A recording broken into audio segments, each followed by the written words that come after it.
একটানা 4-5 দিন বৃষ্টি হওয়ার ফলে আমার শ্বশুরবাড়ির উঠানের অবস্থা পুরো নাজেহাল, মানে এত পরিমাণ পিছলা হয়েছে, মানে এখানে হাঁটা পর্যন্ত যাচ্ছে না। একবার আমি পড়েও গেছি, আর এই অবস্থায় মানে আমি কাজবাজ করবো, হাঁটবো কিভাবে, মানে খুবই টেনশনে আছি। একদিক থেকে ভালো হয়েছে ডেলিভারির টাকাটা বেঁচে যাবে, ওইখান থেকে পড়লে টুপুস করে ভিতর থেকে ওটা বের হয়ে যাবে। বৃষ্টিতে আমার শ্বশুরবাড়ির অবস্থা পুরো নাজেহাল। তো এখানে আমাদের উঠানের অবস্থা দেখতে পাচ্ছেন, গাড়ি বের করতে গিয়ে মনে হচ্ছে জমি চাষ করা হয়ে গেছে, এখন শুধু ধানের চারা লাগালে ধান গজায় যাবে। দেখেন এই আপার ব্যবসা তো খুব ভালোই চলতেছে, একসাথে 3টা ব্যবসা, শ্বশুরবাড়ির উঠানের ব্যবসা, গাড়ির ব্যবসা, তার সাথে ব্যবসা।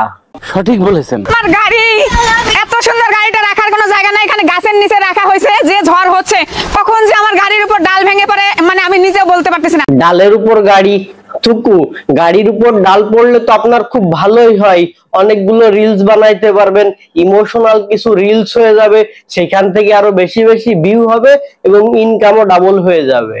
আমি গর্ভবতী বলে আমার দেবর আমার জন্য 1টা 2টা নয় 10টা ডাব নিয়ে আসছে আমাকে খাওয়ার জন্য। হয় আপনাকে খাওয়ার জন্য, আসলে অনেক কিছুই বলতে মন চাচ্ছিল কিন্তু বলতে পারলাম না, সমস্যা নেই, কমেন্টে পাবলিক বলে দিবেন।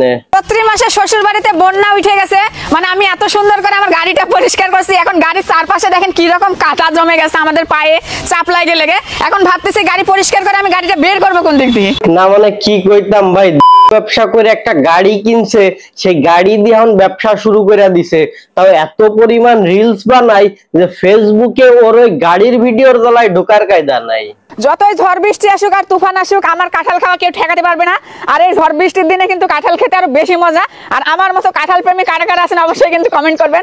কে কে এই আপাকে কাঁঠাল খাওয়াইতে চান অবশ্যই কমেন্টে জানাবেন, কিন্তু শুধু কাঁঠাল আর কিছু না। কিন্তু দ্বিতীয়বারের মতো মা হতে গিয়ে আমি যে এতটা অসুস্থ হয়ে যাব কখনো ভাবিনি। আর এগুলা দেখতে পাচ্ছেন, এগুলা কিন্তু সবগুলাই ইনজেকশন, দিনে 2টা 3টে করে আমার ইনজেকশন নেওয়া লাগতেছে। মানে এগুলা যে কি মানে কিভাবে নিচ্ছি আমি নিজেও বলতে পারবো না। উনি যেভাবে পেট দেখাই বেড়াচ্ছে তাতে আমার মনে হয় না যে উনি দ্বিতীয়বারের মতো আর মা হইতে পারবে, তার আগেই উপরে চলে যাবে। আমাদের কি 6ষ্ঠ বিবাহ বার্ষিকী, আমার গিফট কোথায়? বিশ্বাস করেন ভাই, এই বেডির ভয়েসটা শুনলেই মিজাজটা খারাপ হয়ে যায়। তো কার কার আমার মতো এরকম ভয়েস শুনলে মিজাজ খারাপ হয় অবশ্যই কমেন্টে জানাবেন। আর একটা কথা, ইনার ভয়েস মাশাআল্লাহ পুরাই ফাটা বাঁশের মতো। যাই হোক, আল্লাহর সৃষ্টি, এজন্য আর কিছু কইলাম না। বিথি ভাবির দ্বিতীয়বারের বিয়ের উপলক্ষে আমার পক্ষ থেকে ভাবিকে এই মোটরসাইকেল আমি গিফট দিলাম। জান, একটু পরে আমার বিয়ের অনুষ্ঠান শুরু হয়ে যাবে। এদিকে আমাদের gate, pandal, chair table, stage সবকিছু সাজানো complete.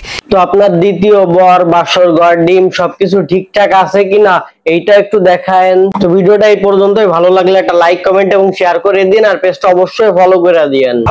Bye bye tata goodbye गया।